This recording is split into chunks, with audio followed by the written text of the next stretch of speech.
1년에 딱 한 1년 안 되게 합정역에 있는 사무실에서 일을 했었거든? 출근을 하는 길에 시학교회 간판을 본 거야. 그래서 그때 교회를 막 찾고 있던 때여가지고 좀 기억해놨다가 왔었거든. 또 마침 3주 후에 배짱이홀로 이전하는 때여서 아마 내가 조금만 더 늦게 왔으면 못 만났지 않았을까. 어려운 이야기를 나누면 그게 기도 제목이 되잖아요. 근데 어려운 상황이 좀 반복되거나 길어지면 그런 부담 같은 것도 생기거든요. 사람들이 기도해 주니까 꼭 응답돼야 될 것 같고, 최소한 상황이 전보다는 더 나아져야 될 것 같고, 그래서 제가 좀 어려운 시기를 지날 때 괜히 그런 마음 때문에 교회를 가기 싫었던 적도 있거든요. 근데 그런 모습 그대로 계속 공동체에 나아가는 연습을 우리 씨앗 안에서 하게 됐던 것 같아요. 그랬을 때 저랑 어떤 방법으로든 함께 하려는 마음을 많이 느꼈어요. 그 덕분에 계속 하나님이랑 우리 씨앗을 놓지 않을 수 있었던 것 같아요. 수양회 때 감사했던 걸 떠올리면 바로 생각나는 게 그때 함께했던 공동체 같아요. 서툴었던 저를 힘껏 보듬어 주려고 했던 모습들이 수양회 마치고 나서도 계속 생각났습니다. 저에게는 교회 안에서의 새로운 성도분들과의 관계의 시작을 더욱 기대하게 해주었던 시간이었어요. 나는 묵상학교에서 태성이를 산책했던 거. 근데 태성이가 너무 막 행복해하고 막 하나하나를 너무 기뻐하는 거지. 근데 내가 그거를 보면서 너무 행복한 거야. 근데 내 아빠 대신은, 내 아버지 대신 하나님은 나랑 함께하는 이 매일의 순간이 얼마나 행복하실까. 그런 생각이 들어서 막 태성이 뒤에 따라가면서 막 울고 막, 아마 그 산책을 내가 아마 오랫동안 잊지 못하지 않을까. 처음 팀장을 하기 시작할 때부터 지금도 한 번씩 팀을 두고 하는 기도는 두 가지인데, 섬기는 사람들에게 이게 부담이 아닌 기쁨이었으면 좋겠다. 그리고 이 모임이 일만 하는 팀이 아니라 사랑하는 공동체였으면 좋겠다거든요. 요즘에는 한 번씩 우리가 일만 하고 있지는 않구나. 그리고 하나님이 이 팀을 공동체로 만들어 가시는구나를 느끼는 순간들이 있었던 것 같아요. 난 사실 이번에 선교 갔을 때도 내가 도움이 될 수 있을까? 내가 준비한 이 사역들이 도움이 될 수 있을까라는 생각을 진짜 많이 했었거든? 근데 이번에 우리가 갑자기 피카츄하고 얼룩말 탈을 쓰게 됐잖아. 그래서 막 안에서 춤추고, 물론 나야 너무 재밌었지만 내가 이렇게 춤추고 이렇게 전단지 나눠주는 게 내가 도움이 될 수 있을까라는 생각이 진짜 많이 했거든? 근데 우리를 보고 후리 목사님이 진짜 정말 환하게 웃으셨잖아. 난 진짜 그게 너무 감사했어. 정말 소중한 기억으로 남아있고, 그리고 그런 소중한 시간들을 보낼 수 있게 해주신 하나님한테 늘 감사하다고 생각을 하고 있어. 진짜 나에게 큰 힘이야, 그 국가가. 그 중에서 또 가장 감사했던 순간은 처음 우리만의 사무실 공간이 생겼을 때였어요. 그 전에는 여러 열악한 그런 공간 대여를 하면서 좀 힘들었었는데, 처음으로 우리가 온전히 쓸 수 있는 또 안전하고 쾌적한 공간이 생겼던 것이 정말 감사했습니다. 청소년 씨앗에는 아직 청소년이 많지 않아서 아이들이 지내기 쉽지 않았을 텐데, 그럼에도 책임감을 가지고 자리를 지켜주고 있는 모습이 정말 감사합니다. 청소년 씨앗이 앞으로 더 성장하길 기대하는 마음을 함께 품어주고 있어서 감사합니다. 언젠가 성인이 되면 청소년 씨앗의 리더가 되겠다고 약속해준 친구들의 마음도 참 감사합니다. 예배를 통해서 가장 감사하다고 느꼈던 순간은 동생이 찬양팀을 하는 걸 보는 순간인데, 저를 통해서 제가 가장 사랑하는 가족이 하나님을 알게 되고 다시 돌아오고, 또 그 마음을 가지고 앞에서 이렇게 찬양팀으로서 예배를 함께 하는 걸 보면서 그냥 저를 사용해 주시면 너무 감사했고, 예배를 섬기는 많은 사람들의 가족과 친구들이 저 같은 감사를 느끼고 있을 거라고 생각합니다. 그 구원이란 것을 주신 것에 대해서는 어떤 것으로도 갚을 수 없다고 난 생각을 하거든. 그러니까 내가 찬양을 드리는 것은 그거는 그냥 뭔가 내가 일이거나 섬기거나 이런 거보다는 그냥 주님이 나에게 주신 그 큰 구원에 대한 작은 어떤 표현일 뿐인 거야. 그게 찬양하는 것에 감사함을 느끼는 것 자체가 나는 사실 감사해. シア教会10周年おめでとうございます。シア교회 랑 만나게 주신 하나님께 늘 감사드리고 있습니다. 저희 교회 진짜 그 좋을 때 그리고 어려울 때 늘 함께 해주셔서 고마운 마음을 갖고 있습니다. 해마다 팀을 저에서 보내주셨는데 그 팀을 통해서 저희는 진짜 위로 교류를 받고 있어요. 앞으로 10년, 20년 지나갔을 때 아마 교회가 점점 커질 거잖아요. 그 교회가 성장해도 그 시아교회가 갖고 있는 좋은 그 DNA가 계속해서 유지되면서 더 크게 성장하며 좋을 것 같습니다. 시아교회를 통해서 한국 교회가 위로와 격려 받아갔으면 좋을 것 같습니다. 앞으로도 잘 부탁드리고요. 그리고 함께 간발이마쇼 화이팅!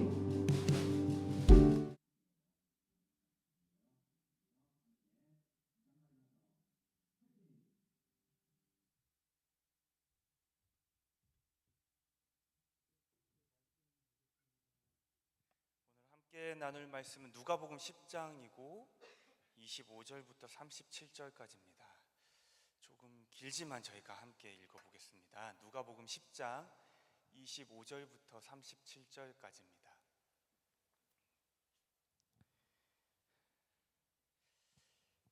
네, 찾으셨으면 저랑 한 절씩 교독하고 37절은 저희가 한 목소리로 읽어보겠습니다. 제가 먼저 25절을 읽겠습니다. 어떤 율법 교사가 일어나 예수를 시험하여 이르되 선생님 내가 무엇을 하여야 영생을 얻으리이까? 예수께서 이르시되 율법에 무엇이라 기록되었으며 내가 어떻게 읽느냐? 대답하여 이르되 내 마음을 다하며 목숨을 다하며 힘을 다하며 뜻을 다하여 주 너의 하나님을 사랑하고 또한 내 이웃을 내 자신같이 사랑하라 하였나이다. 예수께서 이르시되 내 대답이 옳도다. 이를 행하라. 그러면 살리라 하시니 그 사람이 자기를 옳게 보이려고 예수께 여짜오되 그러면 내 이웃이 누구이니까? 예수께서 대답하여 이르시되 어떤 사람이 예루살렘에서 여리고로 내려가다가 강도를 만나매 강도들이 그 옷을 벗기고 때려 거의 죽은 것을 버리고 갔더라. 마침 한 제사장이 그 길로 내려가다가 그를 보고 피하여 지나가고 또 이와 같이 한 레위인도 그곳에 이르러 그를 보고 피하여 지나가되 어떤 사마리아 사람은 여행하는 중 거기 이르러 그를 보고 불쌍히 여겨 가까이 가서 기름과 포도주를 그 상처에 붓고 싸매고 자기 짐승에 태워 주막으로 데리고 가서 돌보아 주니라. 그 이튿날 그가 주막 주인에게 데나리온 2를 내어주며 이르되 이 사람을 돌보아 주라. 비용이 더 들면 내가 돌아올 때 갚으리라 하였으니 내 생각에는 이 세 사람 중에 누가 강도 만난 자의 이웃이 되겠느냐. 같이 읽겠습니다. 이르되 자비를 베푼 자니이다. 예수께서 이르시되 가서 너도 이와 같이 하라 하시니라. 아멘. 명절은 잘 보내셨습니까? 여행을 다녀오신 분도 계신 것 같고 또 결혼하고 처음 명절을 맞는 분도 계신 것 같고 저는 이렇게 길면 힘들어요. 좀 짧았으면 좋겠어요. 이렇게 명절이 이렇게 길면 진짜 거의 열흘이었잖아요. 아이들과 함께 열흘 있는 건 너무 행복한데 또 제 시간이 없어서 너무 힘들어서 저는 빨리 교회로 오고 싶었답니다. 그래서 오늘 너무 반갑고 너무 행복합니다. 모처럼 주일날 교회 오는 게 진짜 설렜던 날이었던 것 같아요. 저는 10년 전 저희 시학교회는요 4가지 핵심 가치를 가지고 이 교회를 시작했습니다. 관계, 동역, 그리고 섬김, 최선입니다. 그리고 저희가 지지난주부터 이것에 관해 하나씩 나눠보고 있어요. 그래서 관계를 나누고 동역에 관해서도 나눴습니다. 그리고 오늘은 저희가 함께 섬김이라는 가치에 대해 나눠보려고 합니다. 돌이켜보면 섬김이라는 가치는 우리가 잘 알고 있는 성경 구절 위에 세워졌던 것 같아요. 그 성경은 내 이웃을 내 몸과 같이 사랑하라는 말씀이었습니다. 그리고 우리는 지난 세월 그 가치 위에서 이런 결정들을 함께 해왔습니다. 독거노인분들을 섬기는 사역이요, 김천과 진천과 청도의 농활로 섬기는 사역이요, 또 크리스마스 기간에는 홍대에 있는 청년들, 그들을 작은 선물로 또 섬기는 사역이요, 그리고 고성, 무안, 시오지리처럼 하이팀을 만들어 또 섬겼던 사역이요. 이 모든 사역들은요, 내 이웃을 내 몸과 같이 사랑하라는 그 말씀 위에 세워진 섬김이라는 가치 위에서 이루어졌던 겁니다. 그렇다면요, 이웃을 사랑한다는 것은 어떤 것일까요? 우리가 어떻게 살아가는 것이 성경이 우리에게 가르쳐 명하고 있는 그 이웃을 사랑하는 삶일까요? 그것에 대해서 구체적인 방법을 제시하는 본문 중에 하나가 오늘 우리가 읽었던 이 본문입니다.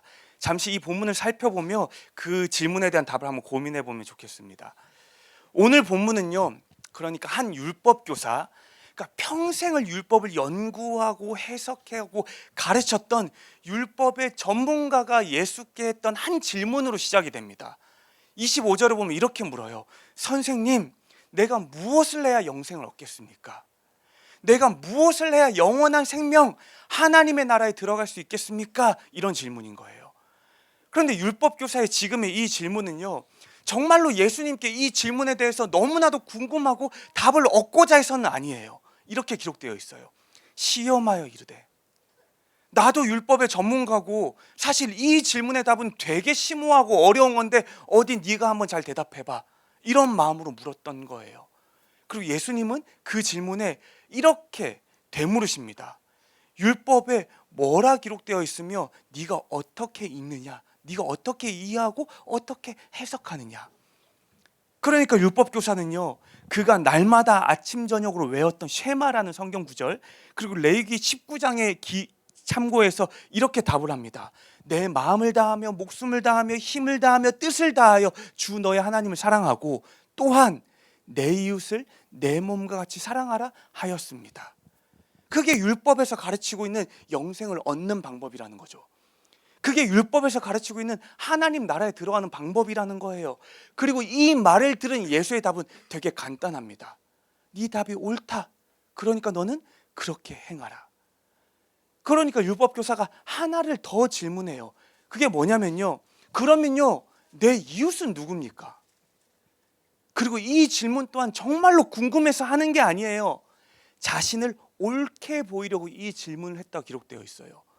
이게 무슨 말이냐면요, 유대의 가르침, 유대교의 가르침 중에서는요, 죄인을 돕지 말라는 명령이 그들 가르침 가운데 있어요. 그래서 그들은 이 명령에 근거해서요, 하나님의 율법을 알고 또 지키고 하나님의 사람이라 칭해지는 유대인 자신만을 서로의 이웃으로 여겼던 겁니다. 그래서 같이 하나님을 알고 있고 비슷한 문화의 삶을 누리고 있고 비슷한 환경, 그래서 가깝거나 또 친밀하게 지낼 만한 그들, 유대인만을 스스로의 이웃으로 칭하고 그들만 사랑하기로 결정했다는 거예요. 그래서 지금 질문하는 거예요. 누가 나의 질문입니까?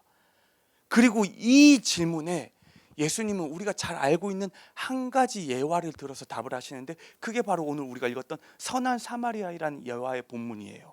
이런 이야기입니다. 어떤 한 사람이 예루살렘에서 여리고로 내려가다 강도를 만나게 됩니다.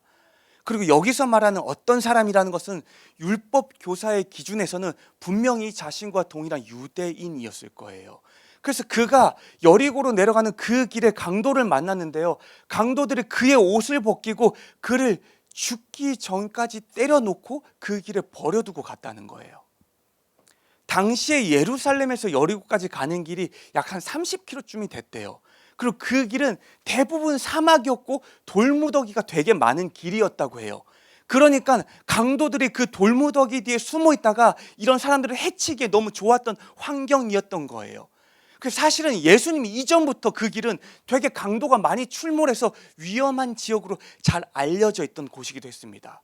그리고 지금 그 길에서 유대인 한 사람이 강도를 만나서 죽기 직전의 상황에 놓여 있었다는 거예요. 그 성경에서 이렇게 표현하고 있어요. 그 사람의 상태를 거의 죽은 것과 같다. 정말로 숨이 끊어지기 직전인 긴박한 상황이라는 거예요. 절대적으로 누군가의 도움이 필요한 순간이라는 겁니다. 서둘러 무선 조치를 반드시 해야 하는 순간이라는 거예요. 그런데 감사하게도 그때 한 사람이 그곳에 지나가게 돼요. 근데 더 감사한 게 뭔지 아세요? 지나가는 그 사람이 제사장이었대요. 제사장이 어떤 사람인데요? 먼저는 그와 같은 유대인이에요. 쓰러져 있는 그 사람을 이웃으로 여길 유대인이라는 거예요. 또 제사장은요, 종교적 지도자잖아요. 오늘날로 치면 목사와 같은 거예요. 한번 생각해 보세요. 여러분의 삶에 위급한 일이 생겼어요. 근데 그때 여러분 옆에 명교 목사님이나 제가 있었다고 생각해 보세요. 그럼 여러분은 어떤 생각할까요? 뭔가 기대하지 않을까요? 감사해요. 서운할 뻔했어요. 아니었으면. 기대해야죠. 저희가 살아온 게 그랬는데. 이 사람도 그랬지 않았을까요? 제사장이네? 그럼 우리를 뭔가 도와주지 않을까? 하나님의 종이잖아요. 성전을 섬기는 사람이고 평범했던 유대인들보다 훨씬 더 경건하다고 여겨졌어요. 그리고 유대인들에게는 이런 의무가 있어요.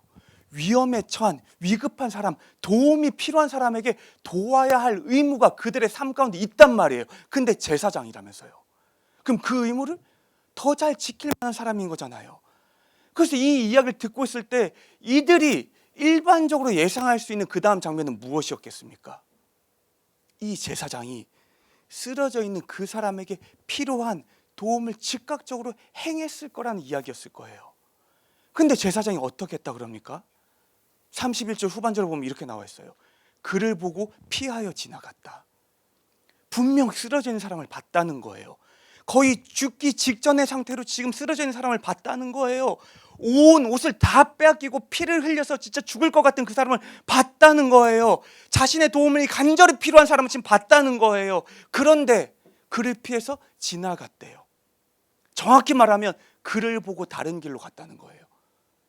그러니까 이런 거예요. 강도를 만나서 쓰러지는 사람을 제사장이 봤잖아요. 그리고 알았던 거예요. 이 길은 강도가 있구나. 위험하구나. 그리고 보고 다른 길로 갔다는 거예요. 거의 죽어가는 그 사람을 보고요. 내가 돕지 않으면 언제 죽어도 아무런 이상한 게 없을 그 사람을 보고요. 어떤 도움도 없이 다른 길로 갔다는 거예요.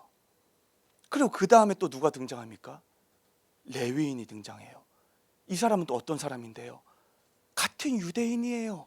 그리고 이 사람 또한 제사장을 도와서 성전을 섬기는 사람이에요. 어떻게 보면 이 사람도 목회자예요.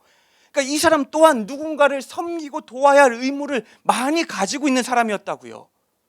당연히 이 사람이 지나간다 그러면 이 사람의 도움을 기대할 만했을 겁니다. 비록 제사장은 그냥 지나갔지만 지금 지나가는 레위인은 강도 만나 저 사람을 도와줄 거야. 그렇게 합리적인 기대와 소망이 가능했던 인물이었어요. 근데 어땠습니까? 레위인도 그곳에 이르러 그를 보고 피하여 지나가되 동일했어요. 강도를 만나서 쓰러져서 죽어가고 있는 그 사람을 보고 이 레위인 역시 여기는 위험한가 보다. 얼른 다른 길로 돌아가야지. 그리고 피해서 도망갔다는 겁니다. 아무런 도움을 주지 않고요. 아무런 필요를 채우지 않고요. 그저 쓰러져 있는 그 사람을 보고 자신을 위해, 자신이 살기 위해 도망갔다는 거예요. 쓰러져 있는 사람의 입장에서는요, 정말로 절망적인 상황이었을 거예요. 한시가 위급한데 지금 앞선 두 명이 다 그냥 지나갔잖아요. 근데 그때 이 이야기 가운데 한 사람이 더 등장합니다. 그리고 그 사람은 여행 중인 사마리아인이었대요. 제사장, 레위인, 그 다음에 등장하는 인물이 사마리아인이라고 예수께서 말씀하실 때요, 이야기를 듣고 있던 모든 이들은 이번에도 역시 도움을 얻기에는 글렀을 거라 생각했을 겁니다. 왜냐하면요, 그들의 입장에서, 유대인들의 입장에서 사마리아인은요, 정말 오래된 철천지 원수 같은 관계였어요. 유대인들이 가장 경멸하고 멸시했던 게 바로 사마리아인들이었어요. 근데 하필 지금 이 위급한 순간에 그 사마리아인이 지나갔다는 거죠. 제사장도 피해갔어요.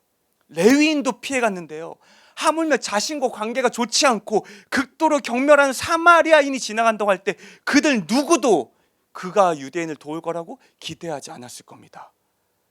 근데 예수님은요, 그들의 기대와 달리 이렇게 이야기를 하세요. 먼저 이 사마리아인은요, 쓰러져 있는 그 사람을 보고 불쌍히 여겼대요. 그리고 34절을 보면요, 그래서 그 사람을 위해 응급처치를 했던 거예요. 자신이 가지고 있는 기름과 포도주를 상처에 붓고 상처를 싸맵니다. 그리고 아마도 자기가 지금까지 이동 중에 타고 왔을 그 낙이 짐승에 태워서 근처에 있는 여관으로 이동을 해요. 그곳에서 손수 하루를 돌보고요, 다음날 일 때문에 떠나야 하니까 주인을 불러요. 그 데나리온 2개를 줘요. 그러니까 오늘날로 치면 이틀치 임금을 주는 겁니다. 그리고 이 사람을 좀 돌봐달라 그러죠. 그리고 만약에 돈이 부족하면 돌아오는 길에 내가 그 부족한 돈을 내겠습니다까지 약속을 하는 거예요. 그리고 예수님의 이야기는 이렇게 끝이 나요. 그리고 이제 예수님이 자신에게 질문했던 율법교사에게 이렇게 되물으십니다. 네가 생각할 때에 이 세 사람 중에 누가 강도 만난 자의 이웃이 되겠느냐? 제사장, 레위인, 사마리아인 3명 중에 쓰러진 저자의 이웃이 누구라고 너는 생각하니? 이 예화가 시작된 이유가 무엇이었습니까? 누가 나의 이웃입니까? 율법교사의 이 질문으로 시작됐어요. 그리고 예수께서는 이 질문에 대한 답을요, 이제 그에게 이런 질문으로 돌려주고 계시는 거예요. 네 생각에는 이 3명 중에 누가 강도 만난 자의 이웃이 되겠느냐? 그리고 이 말을 조금 바꾸면 이렇게도 이해할 수 있어요. 네 생각에는 누가 쓰러진 자의 이웃이 되어 주었다고 너는 생각하니? 그러자 율법교사가 이 질문에 답을 합니다. 이르되 자비를 베푼 자입니다. 그리고 예수님 말씀하세요. 너도 이와 같이 하라. 그리고 이야기는 끝이 납니다. 예수님이 이 예화를 통해 한 가지에 대해 분명하게 말씀하십니다. 우리가 누군가의 이웃이 된다는 것은요, 그래서 이웃을 내 몸과 같이 사랑한다는 것은요, 그들의 삶에 우리가 자비를 베품으로 가능하다는 거예요. 이웃이 된다는 것은요, 같은 유대인이기 때문에 가능하다고 말씀하지 않았습니다. 같은 종교, 같은 삶의 방식, 같은 무언가를 수많은 것을 공유하고 있음으로 이웃이 된다고 말씀하지 않았어요. 예수가 말씀하시는 이웃은요, 서로의 삶에 자비를 베푸는 거죠. 그래서 서로의 삶을 들여다보는 거예요. 그래서 서로의 삶의 피로를 채우는 거예요. 그래서 서로의 삶을 함께 연대하며 살아가는 거예요. 그렇게 살아가는 것이 누군가의 이웃으로 살아가는 삶이라는 거예요. 그렇게 살아가는 것이 우리가 이웃을 사랑하며 살아가는 삶이라는 겁니다. 그리고 10년 전 이 교회를 시작할 때 우리 씨앗도 그렇게 누군가의 이웃이 되고 싶었습니다.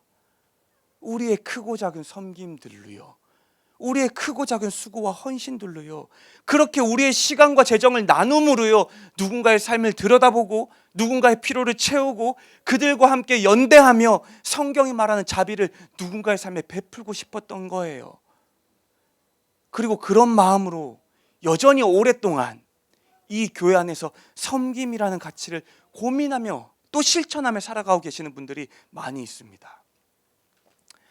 그 중에 잠시 한 분을 모셔서 이제 그분의 이야기를 들어보려고 하는데요, 어렵게 부탁드렸습니다.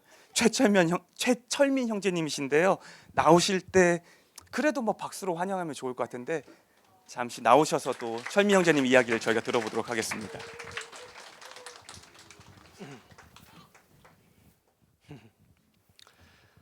저는 섬김이라는 주제로 나눔을 하게 된 최철민이라고 합니다. 교회에서 섬김을 열심히 하다가 번아웃이 되는 분들도 있다고 하는데 그에 비하면 항상 저의 시간과 체력의 한계를 넘지 않게 조심한 제가 이 자리에 선다는 게 부담스럽지만은 그래도 저런 사람도 있구나 하고 가볍게 들어주셨으면 합니다. 저는 항상 조금씩만 하자라는 마음가짐으로 섬김에 임하고 있습니다. 저는 재고용 활동을 하는 하이팀에 속해 있는데요, 여러 군데 다녀왔지만 올해는 무안공항과 산불이 났던 의성에 다녀왔습니다. 사진상으로 저희가 조끼와 장갑을 끼고 있는 모습이 어떻게 보일지 모르겠지만 실은 그렇게 무리하지 않게 조금만이라고 봅니다. 4-5시간 길지 않게 하고요. 또 가서 아무것도 안 하고 구경만 하고 오기도 합니다. 피해 지역의 아픔과 눈물을 저희 눈에 직접 담아오는 게 제일 중요해서 그렇습니다. 저는 또 독거노인 섬김팀의 멤버이기도 한데요. 저희는 마포구에서 혼자 거주하시는 할머니 두 분을 저희가 한 달에 한 번 방문해서 말동무를 해드리고 있습니다. 가서 이것도 길지 않게 30-40분 조금만 하고 옵니다. 갈 때 빈손으로 가지 않고 소고기 조금, 꽃 몇 송이 조금, 간식거리 이렇게 조금 해서 가져가고, 가서도 안마 조금, 말동무 조금 해드리고 옵니다. 조금만 하고 옵니다. 저는 작년과 올해 일본 시우지리 선교 다녀왔는데요. 9박 10일이 좀 길게 보이기도 하지만 가서 그 3,000m의 해발, 3,000m의 만년설이 멀리 보이고 푸른 와이너리아, 옥수수밭이 보이는 그곳에서의 시간은 한여름밤의 꿈처럼 빨리 지나갑니다. 저는 거기서 운전 담당을 하고 있는데요. 매일 사람들을 태우고 다녔는데 피곤하지 않냐 하지만 저는 차가 없어서 운전을 하지 않기 때문에 1년이란 긴 시간에 비추어 보면 정말 운전을 조금만 한 것입니다. 저는 제 일상도 그렇게 다르지 않습니다. 저는 조금씩 장을 보고 조금씩 설거지를 하고 조금씩 청소를 합니다. 음악도 조금, 낮잠도 조금, 유튜브도 조금, 달리기도 조금, 기르는 고양이 안아주는 것도 조금만 합니다. 이렇게 조금씩만 해도 하루가 일주일에 한 달이 너무 빨리 지나가서 부득이 경건 생활도 길게 하지 못합니다. 기도도 조금, 말씀도 조금, 주일에 시간을 조금 떼서 예배를 드리고 시간을 조금 떼서 시야 모임에 참석합니다. 제게는 선한 사마리아인이 계산을 정확하게 할 줄 알았던 사람으로 생각됩니다. 처음 다친 사람 보았을 때 이거 너무 주저했겠지만 내 일생에 이런 경우가 몇 번이나 있을까? 한두 번 있을까? 그렇다면 시간을 조금만 들여서 또 내 수고와 돈을 조금만 들여도 한 사람의 생명을 살릴 수 있겠구나 하고 매우 가성비 좋은 선행이구나 파악했던 것입니다. 여기까지 좋은데 이렇게 조금씩 하는 저의 방법이 통하지 않았던 위기가 찾아온 적이 있었습니다. 이게 독거노인 섬김팀에서 있었던 일인데요. 우선 이제 제가 여기 어떻게 들어가게 됐냐면 예전에 제가 봄날에 한강에서 돗자리를 펴고 윤수를 보면서 낭만을 즐기고 있었는데 제 앞에서 누군가 다리에서 투신 자살을 했습니다. 바로 그쯤 독거노인 팀에서 새 멤버를 모집한다는 광고가 나왔고 제가 모종의 빚진 마음을 느끼면서 신청하게 되었던 것입니다. 문제는 제가 할머니들을 만나면서 너무 극심하게 우울감을 느꼈다는 것입니다. 그 만남이 예정된 그 주 내내 또 다녀오고 나서도 너무 통제할 수 없을 정도로 기분이 다운돼가지고 나 좀 위험한 거 아니야? 나 큰일 나는 거 아니야? 좀 걱정까지 되더라고요. 인생은 앞날의 어떤 좋은 기대감이라든가 또 좋아하는 사람들과 즐거운 시간을 보내는 게 그런 것이어야 할 텐데 할머니들은 그 몸이 아파서 잘 밖에 나가지 못하시고 아무 기대감이 없는 그 모습이 제 눈에는 삶이 아니라 그저 생존으로만 보였던 것입니다. 제가 같은 팀원에게 넌 괜찮냐 이렇게 물어봤더니 자기는 일을 하면서 한 번도 우울감을 느껴본 적이 없다고 이상하게도 저만 빼고 다들 해맑아 보였습니다. 하지만 제가 유별난 사람은 아니라고 생각합니다. 왜냐하면 어르신들을 돌보는 일을 하는 요양보호사, 간호사, 의사까지 우울감을 많이 호소하는 것으로 알려져 있습니다. 우리나라에서는 해마다 3,800명의 노인이 자살을 하고 있습니다. 어느 할머니께서 이렇게 인터뷰하시더라고요. 나는 여태까지 해놓은 게 하나도 없어요. 그렇게 제가 이제 관둘 결심을 하고 있었는데 5달이 지나는 시점부터 제가 할머니들이 궁금해지고 어떻게 지내는지 얘기하고 싶어지고 다녀오고 나서도 기분이 좋아지는 겁니다. 왜 이러지 했는데 제가 그 상황에 적응한 것도 있고 또 그 할머니들과 조금씩 친해지는 것도 있을 텐데 이와 관련해서 어떤 분이 그 어르신들께 했던 조언이 제 인상에 강하게 남아 있습니다. 내가 나이가 들고 여기 몸이 여기저기 아프고 사람들에게 민폐만 끼치는데 더 살아서 뭐 할까? 빨리 죽어서 천국이나 가야지. 이렇게 생각하지 마십시오. 그렇지 않습니다. 하나님은 이 세상을 향해서 자신이 이루고 싶은 꿈을 가지고 계신데 여전히 당신을 통해서 이루고 싶어 하십니다. 어떻게요? 나를 도와주는 사람들이 오면 고맙습니다 하고 미소 지어 보라는 거예요. 그러면 그분들이 마음이 얼마나 환해지고 하는 일에서 보람을 느끼지 않겠느냐는 겁니다. 저희 독거노인 섬김팀이 유지되고 있는 이유도 여기에 있는 것 같습니다. 또 우울감이라는가 그 무기력감이 노년층에만 오는 것도 아니죠. 할머니 집을 찾아가는 저한테도 나는 여태 해놓은 게 하나도 없는데 나이가 많아서 앞으로 아무것도 못할 것 같아. 이러고 문을 열고 들어가면 할머니들이 저희를 환하게 맞이해 주십니다. 지난달에 가져다 준 그 삼계탕 너무 입맛에 딱 맞았어요. 와, 노란색 꽃이 너무 예쁘네요. 이 꽃이 오는 걸 제일 기다리고 있었습니다. 주물러 주니까 너무 시원하고 살 것 같다. 이렇게 시간 내서 찾아오셔서 정말 고맙습니다 하고 말씀해 주십니다. 그러고 집에 돌아와서 그날 밤이 되면은 분명히 그 창밖은 어제와 동일하게 깜깜한데 제 마음에는 이제는 내가 되고 싶은 내가 될 수 있을 것 같은 새로운 힘이 생겨납니다. 그리고 그렇게 되어가고 있다고 음성이 혹은 작은 기쁨 같은 것을 발견하게 됩니다. 감사합니다.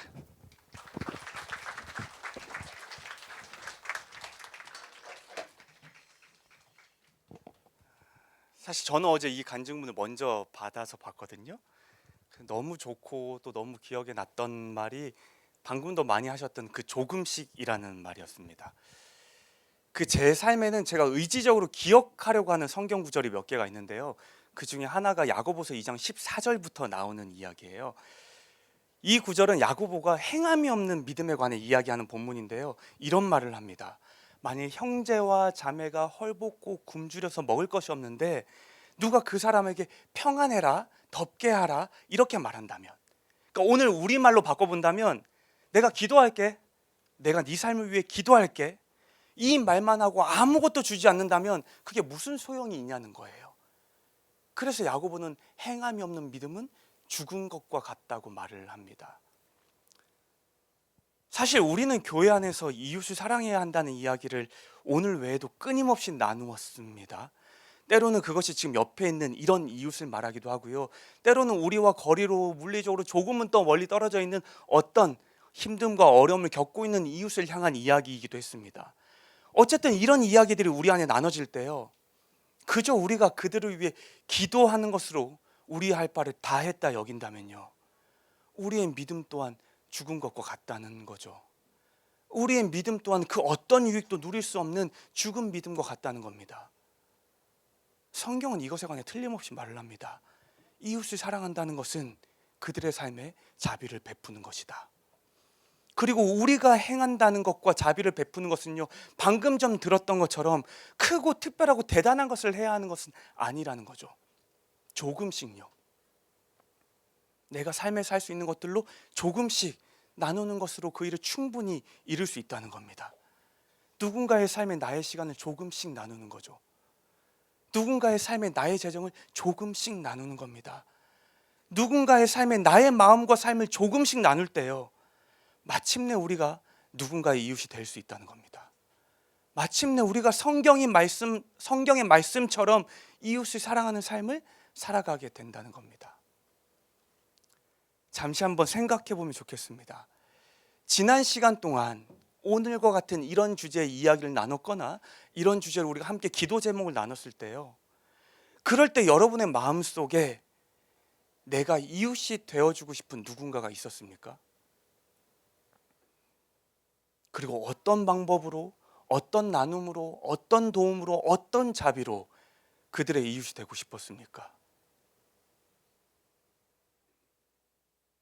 이어서 한 가지 더 생각해 봅시다. 그리고 그래서 지금 우리의 삶이 그들의 이웃이 되어 있습니까? 그래서 그때 그 마음처럼 여전히 내 삶의 무언가를 그들에게 나누고 있습니까? 쉽지 않습니다.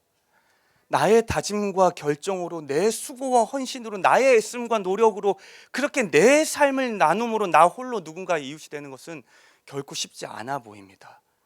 그런데요, 나는 모르지만 우리라면 그 일을 행하는 것이 조금은 더 쉬울지 모르겠습니다. 제가 감사하게도 이제는 무릎이 조금 좋아져서요, 어제는 이제 명절에 먹은 것도 많고 오랜만에 달리기를 하려고 한강에 갔었거든요. 근데 정말로 비가 너무 많이 오는 거예요. 그리고 또 오랜만에 뛰러 가니까 뭔가 몸도 너무 힘든 거예요. 그래서 처음 목표한 만큼 뛰어보려고 했는데 자꾸 중간중간마다 그만 뛰고 싶은 거예요. 그래서 이제 한참을 뛰어서 그만 뛰어야겠다 생각하던 때에 맞은편에서 빨간 나시를 입은 두 남자가 이렇게 저쪽으로 뛰어왔어요. 저보다 훨씬 빠르게 훨씬 더 잘하는 분들인 것 같아요. 근데 제 옆을 지나가면서 두 분이 뭐라 그랬냐면 화이팅 화이팅 그러고 지나갔어요. 가끔 달리다 보면 누가 화이팅 해주거든요. 저는 그게 너무 부담스러워요. 그냥 모르는데 지나가지 왜 자꾸 인사하지? 그럼 저도 막 이렇게 해야 되거든요. 이렇게 해줘야 돼요. 저는 성격상 또 말을 못하니까. 근데 어제 그분들이 화이팅 화이팅 하는데 진짜 신기한 게요. 그 화이팅이 뭐라고 제가 목표한 끝까지 뛰게 만들어줬어요. 아는 사람도 아니었어요. 같은 방향으로 함께 뛰던 사람도 아니었어요. 그냥 비 오는 날 한강에서 각자의 속도와 각자의 목표된 거리만큼 각자가 가고 싶은 길대로 그냥 함께 달리기를 했던 사람이 다였던 거예요. 근데 마치 그분들이 화이팅 할 때요, 이 비 오고 힘드는 날 이 길을 뛰고 있는 게 나 혼자가 아닌 것처럼요, 그 사람과 마치 제가 함께 뛰고 있는 것처럼요, 그분들의 화이팅이 저한테는 그렇게 좀 특별한 힘이 되었던 것 같습니다.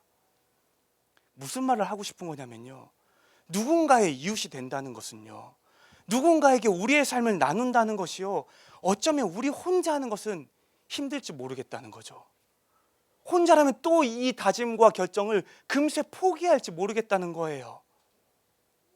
하지만 우리가 그 일을 함께 한다면요, 그 길을 우리가 함께 걸어간다면요, 아마도 훨씬 더 오래도록, 훨씬 더 멀리, 훨씬 더 즐겁게 함께 갈 수 있을지 모르겠습니다. 지금껏 이어지고 있는 독거노인 사역은 이렇습니다. 2017년 2월 후쿠오카에서요, 어떤 한 자매가 노인분들에 대한 마음이 있다고 나눴어요. 그리고 제가 그랬어요. 그러면 우리 포함해서 4명까지 모아보자. 그리고 4명이 모이면 우리가 함께 그 사역을 시작해보자. 한 자매가 그 마음을 나눴고요, 그 마음을 몇 명이 받았어요. 그리고 이어져서 계속 누군가가 그 마음을 나눠서 지금 8년, 9년째 그 사역이 이어져 가고 있는 겁니다. 여러분들이 만약에 누군가의 이웃이 되고 싶은 어떤 대상이 있다면요, 누군가의 이웃이 되고 싶은 어떤 방법과 어떤 방향과 어떤 길이 있다 여겨진다면요, 바라기는 씨앗 안에 그 마음을 마음껏 나눠주셨으면 좋겠습니다. 마음을 나눠주신다면요, 결코 그것을 우리는 헛되이 버리진 않습니다. 언제나 똑같아요. 그러면 우리 2명만 더 모아봅시다. 그러면 우리 기도하면서 그 2명만 더 모아봅시다. 그리고 4명이 되면 함께 그 일을 기도함으로 시작해 봅시다. 그러면 어쩌면 우리가 이 교회를 시작할 때 고민했던 섬김이라는 가치가요, 각자의 주신 마음대로 또 그 마음이 우리 안에 나눠지고 마침내 우리 안에 무언가로 드러날 때 이 교회가 그 가치를 더욱더 잘 지키고 잘 이루고 잘 간직하며 자라날 수 있을 거라 믿습니다. 주신 마음이 있다면요, 언제든지 마음껏 나눠주시기를 진심으로 부탁드립니다. 우리 같이 찬양하고 또 기도하겠습니다.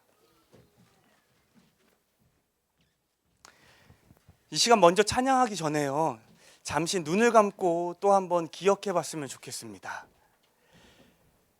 그런 어떤 대상이 있지 않습니까? 우리가 누군가를 사랑해야지, 누군가를 섬겨야지, 누군가의 삶에 연대해야지 하는 이야기를 듣게 됐을 때 꼭 내가 떠올리려 하지 않아도 떠오르는 누군가가 있지 않습니까?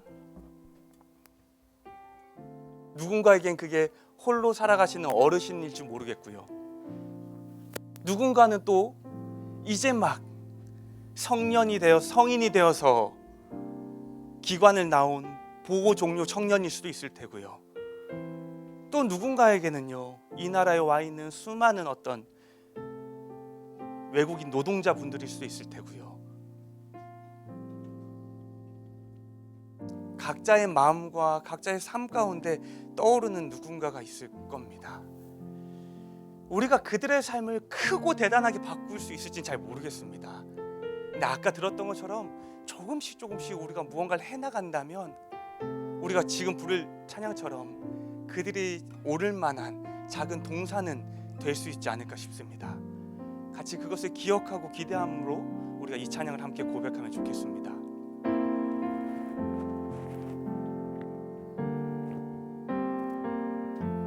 삶의 작은 일에도 그 마음을 알기 원하네. 그 길, 그 좁은 길로 가기 원해. 나의 작음을 알고 그분의 크심을 알며 소망 그 깊은 길로 가기 원하네. 저 높이 솟을 산이 되기보다 저 높이 솟은 산이 되기보다 여기 오름직한 동산이 되길.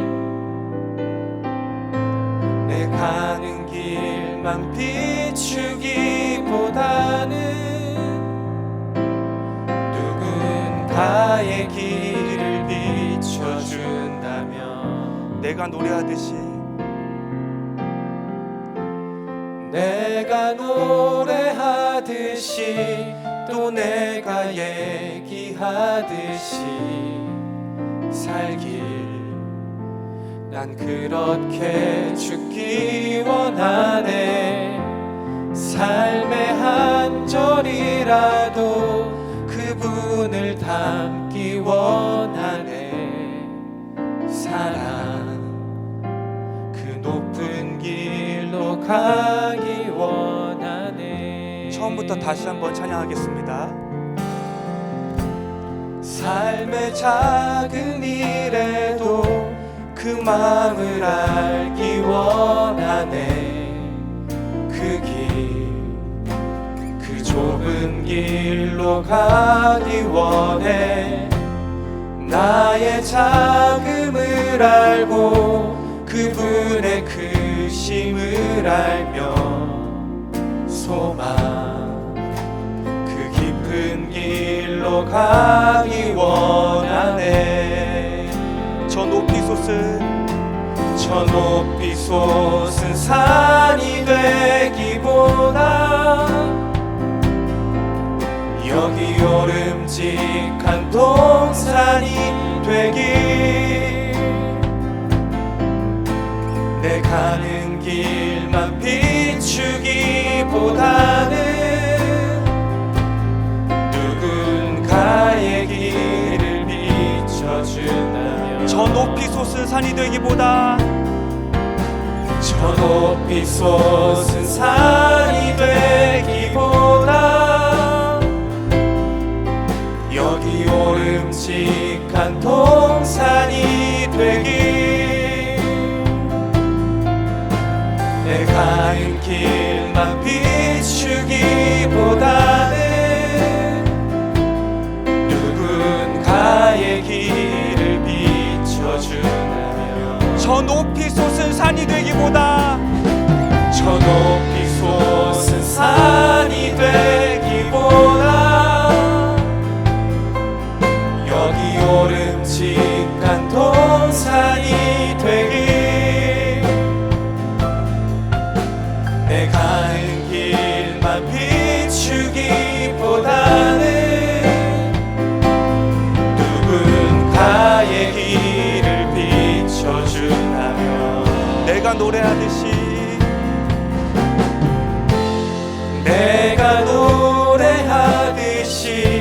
또 내가 얘기하듯이 살길. 난 그렇게 죽기 원하네. 삶의 한 절이라도 그분을 닮기 원하네. 사랑 그 높은 길로 가기 원하네.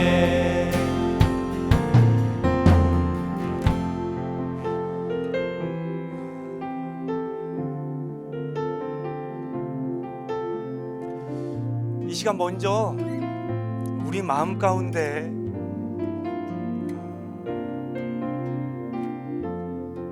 새겨졌고 또 기억이 나는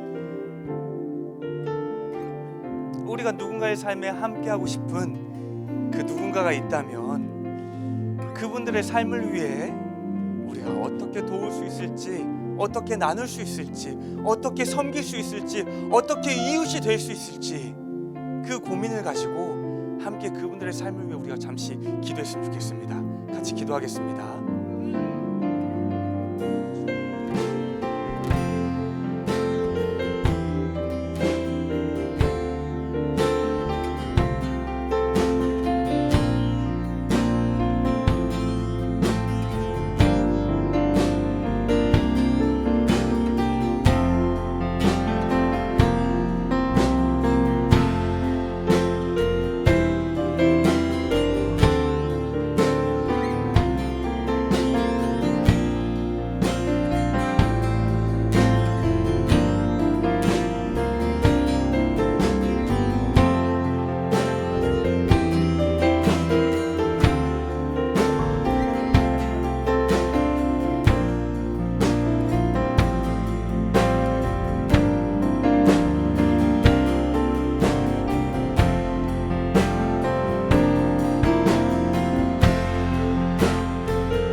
이어서 한 가지 더 기도할 때는요, 그래서 그분들의 이웃이 되어주는 그 일을 나 홀로 하는 것이 아니라 우리가 함께 할 수 있기를 꿈꿨으면 좋겠습니다.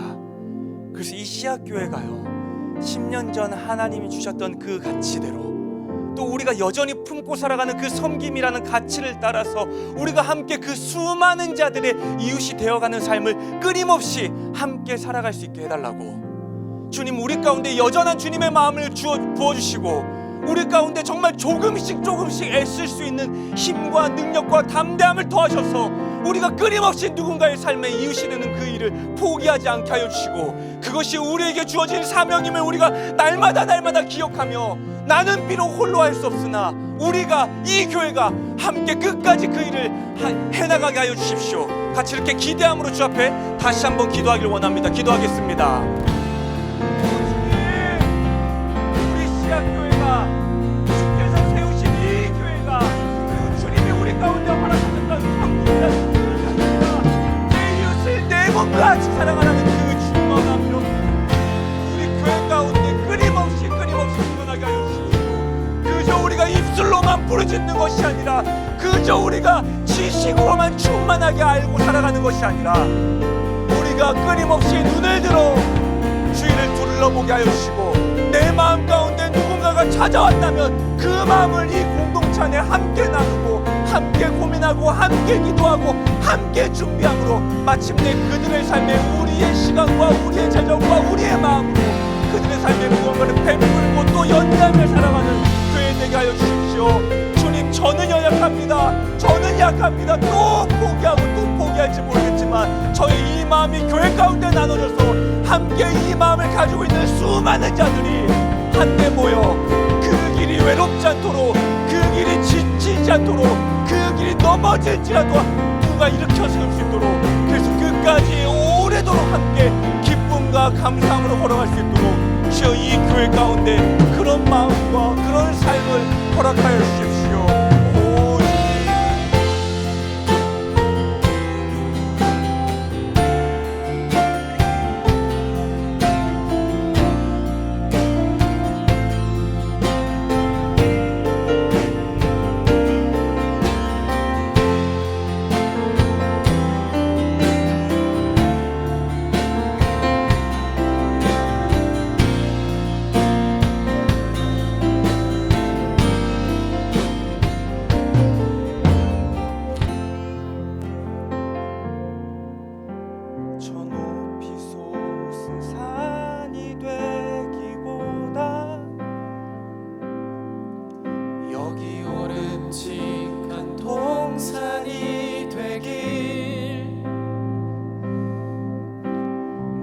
가는 길만 비추기보다는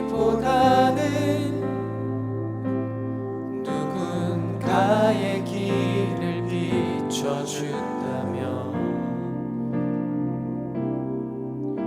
저 높이 솟은 산이 되기보다 여기 오름직한 동산이 되길 내 가는 길만 비추기보다는 누군가의 길을 비춰준다면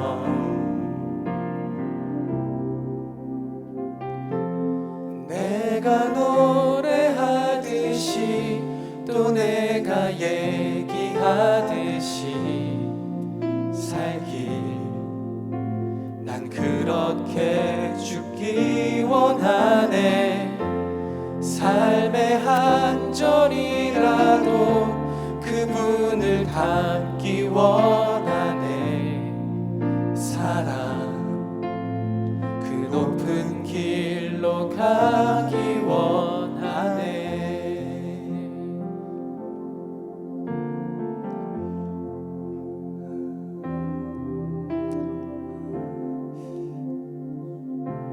하나님, 우리 시약교회를 주께서 세우신 이유 중에 하나가 우리가 우리만 기쁘고 우리만 즐겁고 우리만 행복한 것이 아니라 우리가 가지고 있는 것들로 우리의 이웃을 섬겨야 하는 사명이 우리 안에 있음을 다시 한번 주 앞에 기억함으로 또 고백합니다.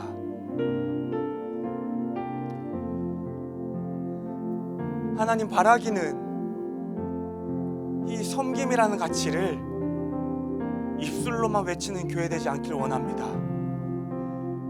우리가 그것을 배웠다면, 우리가 그것을 고백했다면, 우리가 그것을 함께 뜨겁게 나눴다면 그것이 우리의 삶을 통해 끊임없이 나타나게 하여 주십시오.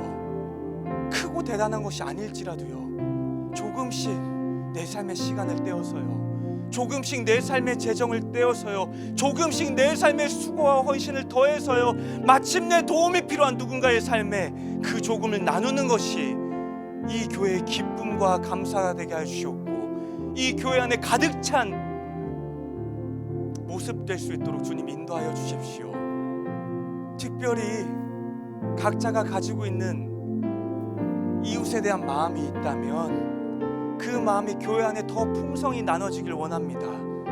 나 홀로 그것을 고민하는 것이 아니라 우리가 함께 고민하고 함께 주님 안에서 준비함으로 누군가의 이웃이 되는 것이 홀로 하는 것보다 훨씬 더 기쁘고 즐겁고 감사하고 또 오래도록 힘을 낼 수 있음을 기억하게 하여 주셔서 계속해서 내 안에 찾아오는 이웃이 있다면 용기 내어 나누게 하여 주시고 용기 내어 나눈 그 고백이 교회 안에 충분히 나눠져서 마침내 교회가 함께 그들을 기쁨으로 섬기는 날이 찾아올 수 있도록 주님 인도하여 주십시오. 더 많은 누군가를 섬기는 교회 되길 원합니다. 우리만 기쁘고 우리만 감사하고 우리만 즐거운 것이 아니라 더 많은 이웃들을 섬기고 우리가 기뻐하는 것처럼 그들의 기쁨을 보기를, 우리가 감사하는 것처럼 그들의 삶의 감사함을 보기를, 우리가 즐거워하는 것처럼 그들의 삶의 즐거움을 우리가 기대하는 그런 우리와 그런 시약교회 될 수 있도록 주님 인도하여 주십시오. 감사드립니다. 주님, 이 모든 말씀 살아계신 예수님 이름으로 기도드렸습니다.